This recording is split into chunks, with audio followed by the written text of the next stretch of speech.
नमस्कार, एक बार फिर से आप सभी का स्वागत करती हूँ अपने चैनल ज्ञानोदय में। और अब जो आज का टॉपिक है वो है निर्गुण भक्ति काव्य। निर्गुण भक्ति काव्य जो है, हम कृष्ण भक्ति काव्य और राम भक्ति काव्य कंप्लीट करने के बाद अब निर्गुण भक्ति काव्य पर पहुँचे हैं। और जो राम भक्ति काव्य है उसमें कुछ रामचरितमानस जैसी और भी कुछ विशेष प्रकार की रचनाएं हैं, उनके विषय में कुछ जानकारी देनी है, वो मैं आपको एक वीडियो में दे दूँगी। ठीक है, तो इस तरीके से राम भक्ति काव्य हमारा कंप्लीट हो गया है। तो अब हम आते हैं निर्गुण भक्ति काव्य पर। ठीक है, तो निर्गुण भक्ति काव्य की अगर बात करें तो देखिए, निर्गुण भक्ति काव्य में वास्तव में जो उसका बेस था वो क्या था, वो आधार क्या था। देखिए, कृष्ण भक्ति काव्य में कृष्ण को जो है वो कृष्ण की उपासना पर बल दिया। राम भक्ति काव्य में राम की उपासना को बल दिया गया। और ये दोनों ही सगुण थे, मतलब इनका एक रूप था, एक आकार था, लोग उनको मूर्ति के रूप में पूजते थे। लेकिन जो निर्गुण भक्ति काव्य है उसमें एक ऐसे भगवान की पूजा, एक ऐसे भगवान की आराधना पर विशेष बल दिया जाता है जो निर्गुण है, जिसका कोई रूप गुण नहीं है, कोई रूप नहीं है, आकार नहीं है। मतलब हम उसको केवल अपने हृदय में ही उसको महसूस कर सकते हैं। ठीक है, मतलब वो किसी मूर्ति में बसा हुआ नहीं है, उसका कोई अपना रूप आकार नहीं है। ठीक है, जो हृदय में बसा हुआ, हमारी आत्मा में बसा हुआ जो हमारा विश्वास है, जो हमारी आत्मा के अंदर जो भगवान बसा हुआ है, जिसको हम केवल मूर्तियों में नहीं खोज सकते, तो ऐसा भगवान जो है वो निर्गुण भक्ति काव्य के अंतर्गत आता है। तो ऐसे भगवान की उपासना जो है वो निर्गुण भक्ति काव्य में की जाती है। ठीक है, तो अब ये निर्गुण भक्ति काव्य का उदय कैसे हुआ, कैसे ये सब यहाँ पर आया। ठीक है, जैसा कि मैंने आपको सिद्ध साहित्य और नाथ साहित्य बताया, जब कंप्लीट करवाया था आदिकालीन, तो मैंने आपको बताया था कि जो बौद्ध धर्म था, बौद्ध धर्म से जो है वज्रयान शाखा का उदय हुआ था। ठीक है, मतलब जो बौद्ध धर्म था वो हीनयान और महायान में बटा। उसके बाद फिर जो महायान था वो वज्रयान और सहजयान में बटा। और वज्रयान से फिर नाथ संप्रदाय का उदय हुआ था। ठीक है, तो नाथों की जो सोच थी, नाथों की जो मानसिकता थी, नाथों के जो सिद्धांत थे, उसका कहीं ना कहीं असर जो है वो निर्गुण भक्ति काव्य पर हमें दिखाई देता है। तो ये क्वेश्चन भी पूछा जाता है कि कबीर के दोहों पर, यानी कबीर की जो भक्ति साधना है या कबीर की जो विचारधारा है, ठीक है, उसमें उसमें किसका प्रभाव अधिक जो है वो दिख पड़ता है, तो वो है नाथ साहित्य। ठीक है, नाथों का असर जो है वो ज़्यादा दिखाई देता है निर्गुण भक्ति काव्य पर। ठीक है, तो ये बहुत ही इंपॉर्टेंट क्वेश्चन है और अच्छा क्वेश्चन है, तो ये आपको पता होना चाहिए। ठीक है, तो इसके अलावा आपको मालूम है कि भक्ति की जो भावना थी वो कहाँ से उमड़ी थी, दक्षिण से उमड़ी थी। तो अगर निर्गुण भक्ति काव्य की बात करें तो महाराष्ट्र में दो संप्रदाय थे। एक का नाम था महाराष्ट्र में महानुभाव संप्रदाय और एक था बारकरी संप्रदाय। बारकरी संप्रदाय किसने चलाया था, आपको पता होगा। ठीक है, चलिए आप मुझे कमेंट करके बताइए बारकरी संप्रदाय किसने चलाया था। ठीक है, तो बारकरी संप्रदाय जो है, ये जो, चलिए मैं ही बता देती हूँ, नामदेव ने जो है बारकरी संप्रदाय चलाया था। तो बारकरी संप्रदाय और महानुभाव संप्रदाय, ये दो संप्रदाय जो थे, ये कहीं ना कहीं निर्गुण भक्ति काव्य पर आधारित थे। ठीक है, तो इन्हीं से जो है एक तरीके से उद्भव हुआ निर्गुण भक्ति काव्य का। और फिर उसके बाद जो रामानंद थे, जो कि रामानुजाचार्य के शिष्य थे, रामानंद, और रामानंद के शिष्य कौन थे, कबीर थे। ठीक है, तो कहीं ना कहीं रामानंद की जो विचारधारा थी वो कबीर के अंदर पहुंची और कबीर ने जो है लिखना शुरू किया निर्गुण भक्ति काव्य पर। ठीक है, तो ये इस तरह से थोड़ा सा इसका मैंने आपको उत्पत्ति बता दी है। ठीक है, और देखिए कुछ नाम पूछे जाते हैं कि ज्ञानाशयी शाखा किसने कहा, तो वो रामचंद्र शुक्ल जी ने कहा। देखिए मैंने यहाँ शॉर्ट में लिखी है, आप सही से लिख लीजिए। हजारी प्रसाद द्विवेदी जी ने इसे निर्गुण भक्ति काव्य कहा, जबकि डॉक्टर राम कुमार वर्मा ने इसे संत काव्य धारा कहा। और ये जो निर्गुण भक्ति काव्य है, इसके जो प्रतिनिधि कवि हैं वो कौन माने जाते हैं, कबीर माने जाते हैं। ठीक है, कृष्ण काव्य धारा के सूरदास, और जो आपका राम काव्य धारा है उसके जो तुलसीदास वो माने जाते हैं, जबकि निर्गुण भक्ति काव्य के जो है वो कौन माने जाते हैं, कबीर माने जाते हैं। ठीक है, तो ये कुछ इम्पोर्टेंट बातें थी छोटी छोटी जो कि मैंने आपको बताई। ठीक है, अब इसके बाद चलते हैं निर्गुण भक्ति काव्य की विशेषताओं की। यहाँ की निर्गुण भक्ति काव्य की प्रवृत्तियाँ क्या थी, उसकी विशेषताएँ क्या थी, निर्गुण भक्ति काव्य क्या कहता है। ठीक है, तो ये मैं आपको एक एक करके बताती हूँ। तो देखिए, राम की विशेषताओं का वर्णन मैं करती हूँ। तो सबसे पहले निर्गुण भक्ति काव्य की विशेषताओं में सबसे पहली जो विशेषता है वो है निर्गुण राम की कल्पना। ठीक है, यहाँ पर एक ऐसे राम की कल्पना की गई जो निर्गुण है। निर्गुण का मतलब क्या है कि जिसका कोई गुण नहीं है। गुण से मतलब ये नहीं है कि वो दुर्गुण है, उसके अंदर अच्छे गुण नहीं है। निर्गुण का मतलब है कि उसका कोई रूप आकार नहीं है, ठीक है। उसको केवल फील किया जा सकता है, उसकी कल्पना की जा सकती है, उसका कोई अपना आकार नहीं है, कोई मतलब उसको हम आकार नहीं दे सकते कोई भी, ठीक है। तो इस तरीके की धारणा रखी गई थी, ठीक है। तो निर्गुण राम की कल्पना की गई और इसके अनुसार ये था कि वास्तव में इस धारणा के अनुसार ये था कि राम जो है वो दशरथ के पुत्र नहीं है, ठीक है, बल्कि वो निराकार ब्रह्म है। कैसे हैं? निराकार ब्रह्म है जिनका कोई आकार नहीं है, ठीक है। इस चीज़ ये आपको समझना है, ठीक है। और वो कैसे हैं? सर्वव्यापी हैं, अवर्ण हैं, अनीह हैं, अकल हैं, अगम हैं, अगोचर हैं। तो ये सभी, जैसा कि कबीरदास जी ने लिखा है कि राम नाम तिहु लोक बखाना, राम नाम का मरम ना जाना। यानी राम नाम को तीनों लोग बखानते हैं। ये बात उन्होंने कही कि राम नाम को तीनों लोग बखानते हैं, तीनों लोग उसका वर्णन करते हैं, लेकिन राम नाम का जो असली मर्म है वो कोई नहीं जानता। और ये फैक्ट भी है, ये सच बात है कि राम की जो रामायण है हम लोग खूब पढ़ लेते हैं, खूब कथाएं पढ़ लेते हैं, टीवी देख लेते हैं, सीरियल देख लेते हैं, लेकिन राम के पीछे छिपी जो धारणा है, ठीक है, उसको समझ पाना इतना कठिन होता है, उस पर चलना इतना मुश्किल होता है। ख़ास तौर से इस ज़माने में तो बहुत ही मुश्किल है, ठीक है। जो उनके सिद्धांत हैं जिस तरीके से, तो राम नाम का मर्म जो है वो हर कोई नहीं समझ सकता, ठीक है। और उन्होंने क्या कहा कि निर्गुण राम जापहु रे भाई। उन्होंने कहा कि राम को जपना है तो निर्गुण राम को जपो, ठीक है, जिसका कोई आकार नहीं है, ऐसे राम को जपो। अविगत की गति लखी न जाई। तो ये एक ऐसा राम है जिसके बारे में कुछ कहा ही नहीं जा सकता, ठीक है। मतलब उसका वर्णन कैसा है? उसका वर्णन ऐसा है कि जिसकी हम किसी से तुलना नहीं कर सकते। उसका वर्णन ऐसा है जैसे कि सागर है, ठीक है। तो ऐसा वर्णन है जिसकी कोई लिमिट ही नहीं है, ठीक है, कोई सीमा नहीं है, असीम वर्णन है।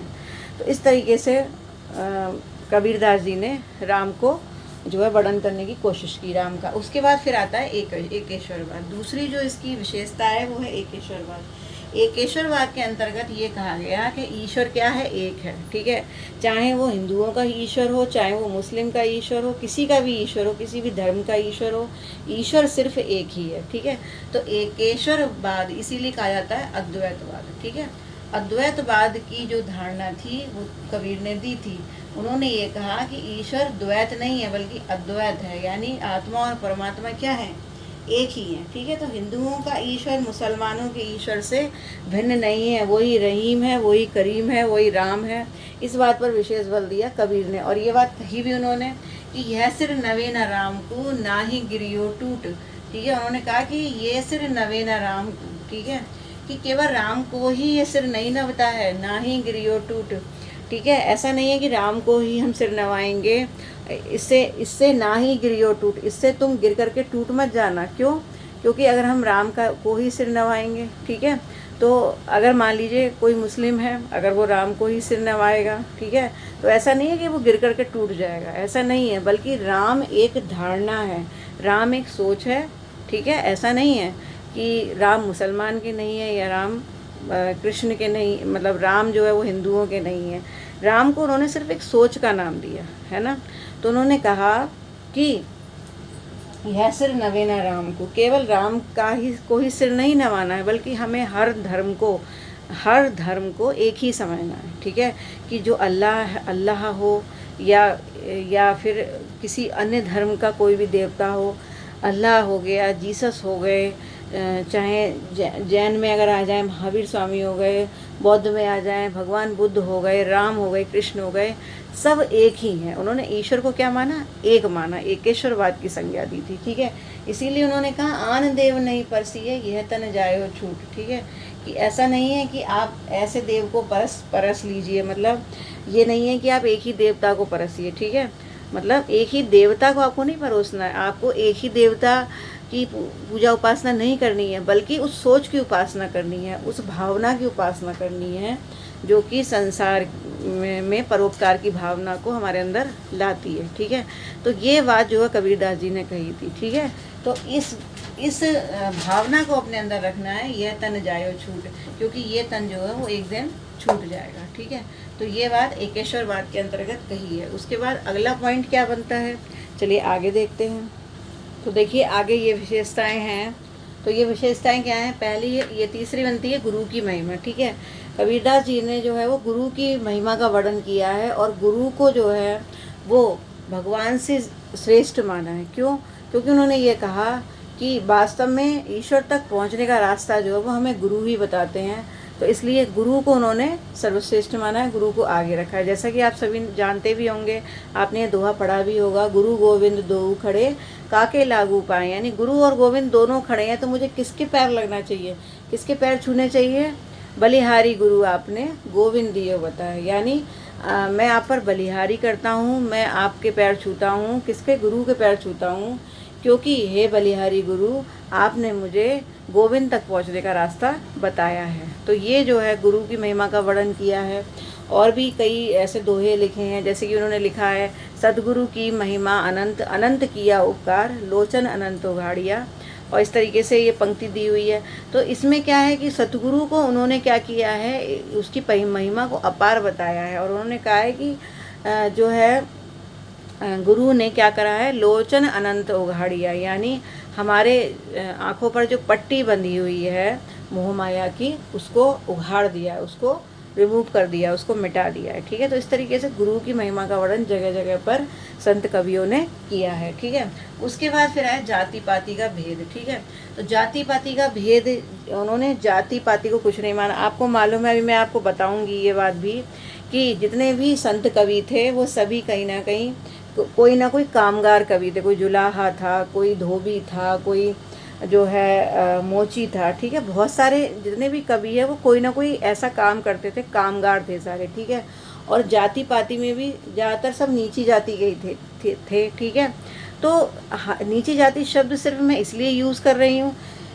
मैं उन्हें नीचा नहीं मानती हूँ, ऐसा नहीं है कि मैं उन्हें नीचा मानती हूँ, लेकिन जिस तरीके का समाज जो है, जो एक नीची जाति, जो एक परिकल्पना अपने अंदर जो है वो जोड़ करके रखता है समाज, लेकिन उन्होंने ये सिद्ध कर दिया कि जाति पाति से कुछ नहीं होता है, बल्कि सबसे बड़ा जो इंसान का जो गुण होता है, जो सर्वश्रेष्ठ गुण है, वो उसका ज्ञान होता है। ठीक है, तो जाति पाति पूछे नहीं कोई, हरि को भजे सो हरि का होई। तो जाति पाति से कोई फर्क नहीं पड़ता, बल्कि जो हरि को भजता है वही वास्तव में हरि का होता है। तो ये बात कही गई है इसमें निर्गुण भक्ति काव्य के संत कवियों द्वारा। अच्छा, जाति पाति पूछे नहीं कोई, हरि को भजे सो हरि का होई, ये जो दोहा ये किसका है? ठीक है, ये आप मुझे बताएंगे। ठीक है, सॉरी, दोहा नहीं है, ये चौपाई है। ठीक है, तो आप मुझे ये बताइएगा ये किसकी लिखी हुई है। ठीक है, कमेंट करके मुझे बताइएगा। तो इसलिए हमें जाति पाति के बंधन में नहीं पड़ना चाहिए, बल्कि इंसान के गुणों पर जो है वो उसका सम्मान करना चाहिए, है ना। ये बात इस संत काव्य के अंतर्गत कही गई है। अब इसके बाद जो है अगला है रहस्यवाद की भावना। ठीक है, उन्होंने जो है भगवान की साधना को एक रहस्यवाद के रूप में प्रकट किया। ठीक है, जैसे कि आपने एक पढ़ा होगा कहीं, पद जो है आता है, काहेरे नलिनी तू कुमलानी, तेरे नाल सरोवर पानी। यानी आत्मा को उन्होंने विशेष रूप से संबोधित करते हुए कहा है कि काहेरे नलिनी तू कुमलानी, यानी जो कूदनी का फूल होता है, ठीक है, उसको उन्होंने आत्मा से उसकी तुलना की है और कहा है कि तेरे नाल सरोवर पानी। ठीक है, तो आत्मा को परमात्मा के पास में बिठाल करके, मतलब उन्होंने ये कहा कि आत्मा के पास तो परमात्मा है, फिर तू क्यों कुमला रही है। ठीक है, ना जल तपति ना जल तपति ना ऊपर वास, तामे नलिनी तोर निवास। यानी ना तो वहाँ पर कोई अग्नि जल रही है, ना ही कोई तपन है और ना ही इतना ठंडापन है, फिर तू नलिनी ऐसी जगह पर तेरा निवास है, फिर भी तू क्यों तप रही, क्यों कुम्हला रही है। मतलब आत्मा को उन्होंने इंगित करते हुए कहा है। तो उनकी जो कहना चाहिए, उनके पदों में जब हम उसका अर्थ निकालते हैं तो कहीं ना कहीं बहुत सारी बातें निकलती हैं और एक रहस्य की भावना प्रकट होती है। ठीक है, तो ये संत कवियों में रहस्य की भावना जो है वो प्रकट होती है जगह जगह उनके काव्य में। फिर उसके बाद आती है जीवात्मा की आकुलता। ठीक है, कि जो जीवात्मा होती है वो अपने भगवान के दर्शन के लिए किस प्रकार से आकुल होती है। जो भगवान का वास्तव में भक्त होता है, प्रिय भक्त होता है, वो किस तरह से भगवान के दर्शन के लिए आकुल रहता है। जीवात्मा किस तरह से अपने परमात्मा से मिलने के लिए आकुल होती है। ठीक है, तो इस आकुलता का वर्णन भी उन्होंने किया है अपने काव्य में। जैसे कि आपने पढ़ा भी होगा शायद कि अंसड़ियाँ झाई पड़ी, पंथ निहार निहार, जीवड़ियाँ छाला पड़या, राम पुकारे पुकार। कि मेरी आँखों में जो है वो छाले पड़ गए हैं, ठीक है, और जीभ पर अंसड़ियाँ झाई पड़ी, सॉरी, यानी मेरी आँखों में झाइयाँ पड़ गई हैं आँखों के नीचे, और जो मेरी जीभ है उसमें छाला पड़ गया है आपका नाम पुकारते पुकारते, आपका पंथ निहारते निहारते मेरी आँखों में झाइयाँ पड़ गई हैं, तो आप जो है कब आओगे। तो ये जीवात्मा की आकुलता का वर्णन जो है वो किया है, ठीक है। तो इस तरह से संत काव्य में जीवात्मा की आकुलता का वर्णन किया। इसके अलावा नाम स्मरण की प्रधानता मानी गई है। वहाँ पर ये कहा गया है कि भगवान का जो राम है, नाम है, वही भवसागर से उतरने का, पार उतरने का एकमात्र साधन है। जैसा कि आपने कहीं पढ़ा भी होगा कि भगति भजन हरि नाम है, दूजा दुख अपार, ठीक है। कि जो भगवान का भजन है वो ही एक नाव है, बाकी सब कुछ दुख से भरा हुआ है संसार में, ठीक है। तो इसलिए भगति भजन, ठीक है, यानी भक्ति करो और भजन करो, वो ही एक नाव है जो संसार के भवसागर से हमें पार करा सकती है। तो उन्होंने ये बात कही है कि भगति भजन हरि नाव है, दूजा दुख अपार, मनसा वाचा कर्मणा, कबीर सुमिरन सार, ठीक है। कबीर ने ये सार दिया अपना कि मन से, वचन से, कर्म से, मनसा वाचा कर्मणा, ठीक है, से भगवान की भक्ति और भजन करना चाहिए, नाम का स्मरण करना चाहिए। तो इस बात की ये प्रधानता, नाम स्मरण की प्रधानता दी गई संत काव्य में, ठीक है। उसके बाद आता है नारी माया की मूर्ति, ठीक है। देखिए, माया को तो महाठगनी बताया है कबीरदास जी ने, आपने पढ़ा भी होगा कि माया महाठगनी हम जानी, लेकिन उन्होंने नारी को माया की प्रतिमूर्ति बताई है, ठीक है। नारी को उन्होंने माया की प्रतिमूर्ति बताया है, ठीक है। तो जो है कहीं ना कहीं उन्होंने ये कहा है कि जो माया होती है, ठीक है, वो जीवात्मा को क्या करती है, मोहने की कोशिश करती है। उसी तरीके से जैसे कि नारी जो है मोह लेती है अपनी सुंदरता से, उसी तरीके से माया भी अपनी जो है अपनी माया दिखा करके माया क्या करती है, अपने गुणों से लोगों को मोहने की कोशिश करती है। तो इसके चक्कर में हमें नहीं पड़ना चाहिए। तो हालांकि उन्होंने नारी को सम्मान दिया, ऐसा नहीं है कि उन्होंने नारी को गलत बताया है, लेकिन नारी की तुलना माया से की है, ठीक है, कि जैसे माया, नारी जो है नारी के समान है माया, ठीक है। तो इस तरह से उन्होंने किया है। उसके बाद जीवन की क्षणभंगुरता, ठीक है, जीवन की क्षणभंगुरता पर उन्होंने विचार किया। उन्होंने कहा है कि जीवन क्षणभंगुर, अभी मैंने इससे पहले भी एक दोहा बताया था आपको, उसमें भी उन्होंने जीवन की क्षणभंगुरता के विषय में बात की थी। और इसके अलावा उन्होंने ये कहा है कि जो हमारा ये शरीर है, ठीक है, वो एक ऐसे घड़े की समान है जो जरा सा धक्का लगता है और फूट जाता है, ठीक है, और कुछ भी हमारे हाथ में नहीं रहता। तो इसलिए इस जीवन को ज़्यादा से ज़्यादा हमें अच्छे कार्यों में, सत्कर्मों में लिप्त रखना चाहिए, इसी से हमारा उद्धार होगा। ऐसा जो है संत कवियों ने कहा है। जैसे कबीरदास जी ने कहा कि यह तन काचा कुंभ है, लिया फिरे या साथ। ये जो हमारा शरीर है ये कांच का घड़ा है और इसे हम साथ में लेकर घूमते रहते हैं, ठीक है। धक्का लगा, फूट गया, कछु ना आया हाथ, और धक्का लगता है और ये फूट जाता है और हमारे हाथ में कुछ भी नहीं रहता, हम मृत्यु को प्राप्त हो जाते हैं। तो यहाँ पर जो जीवन की क्षणभंगुरता है उसका वर्णन किया है संत कवियों ने, ठीक है। उसके बाद फिर आगे चलते हैं, फिर है अहंकार का त्याग, ठीक है। तो उन्होंने जो है अहंकार को त्यागने की बात कही है और उन्होंने ये कहा है कि जैसे जैसे हम ईश्वर के करीब जाते हैं, ईश्वर के समीप जाते हैं, ईश्वर की कृपा हम पर होती है, वैसे वैसे हमारे मन का अंधकार, मतलब अहंकार रूपी अंधकार जो है वो मिट जाता है, ठीक है। जैसे कि कबीरदास जी ने कहा भी है, एक जो है दोहा मुझे याद आ रहा है कबीरदास जी का, कि जब मैं था तब हरि नहीं, ठीक है, अब हरि है मैं नाही, सब अंधियारा मिट गया, जब दीपक देखा माही। यानी जब मैं था तब हरि नहीं, यानी जब मेरे अंदर मैं था, मैं का मतलब क्या हुआ, अंधकार, वो सॉरी अहंकार, ठीक है। तो जब मेरे अंदर मैं था यानी अहंकार था, जब मैं था तब हरि नहीं, तब मुझे भगवान नहीं मिले, ठीक है, तब ईश्वर मुझे प्राप्त नहीं हुए। अब हरि है मैं नहीं, लेकिन जैसे ही भगवान मुझे प्राप्त हुए वैसे ही ईश्वर की प्राप्ति होते ही मैं नहीं रहा, मतलब मुझ में अहंकार खत्म हो गया, ठीक है। सब अंधियारा मिट गया, मेरे मन का सब अंधकार मिट गया, जब दीपक देखा माई, जब मैंने भगवत कृपा रूपी अंधकार प्रकाश को यानी दीपक को, कि ज्योति जब मेरे मन में जल गई, ज्योति जब मेरी आत्मा में जो है प्रज्वलित हो गई, तो उससे मेरे मन का अंधकार मिट गया। तो कहीं ना कहीं ये अहंकार की भावना का त्याग जो है उन्होंने बताया है कि भगवान को पाने के लिए अहंकार की भावना को सबसे पहले त्यागना पड़ेगा, है ना। एक और भी कहा गया है, मुझे याद आ रहा है तो मैं बता ही देती हूँ कि तू करता तू भया मुझ में रही ना हूँ, ठीक है। कि तू करता रहता है और मुझ में रही ना हूँ। तो हमें जो है आपस में क्या करना चाहिए, तू और मैं, ये सब खत्म कर देना चाहिए, ठीक है। ये संसार में जितनी भी लड़ाइयाँ होती हैं इसीलिए होती हैं, मैं और तू के चक्कर में, ठीक है। तो तू करता तू गया तू रहा मुझ में रही ना हूँ, ठीक है। इस तरीके से एक पंक्ति कही गई है। और बारी फेरी बर गई जित देखूं तित तू। तो तू और मैं का जो जो मेरे अंदर जो एक कहना चाहिए, जो ये विरोधाभास था, ये खत्म हो गया। और जित देखूं तित तू, हर जगह मैं जहाँ भी देखता हूँ बस तू ही तू समाया हुआ है, तो ठीक है। तो इस तरीके से तू और मैं और अहंकार की भावना का त्याग, ये सब चीज़ें जो हैं उन ये भगवत भक्ति के लिए, भक्ति और भजन के लिए इन सब चीज़ों का त्याग जो है वो बताया गया है संत काव्य के अंतर्गत, ठीक है। तो और बाकी जो बचती है वो है इसकी भाषा शैली, ठीक है। तो भाषा आप जानते ही हैं, ठीक है। भाषा शैली में सदुक्कड़ी भाषा का यूज़ किया है, ठीक है, सदुक्कड़ी, ठीक है।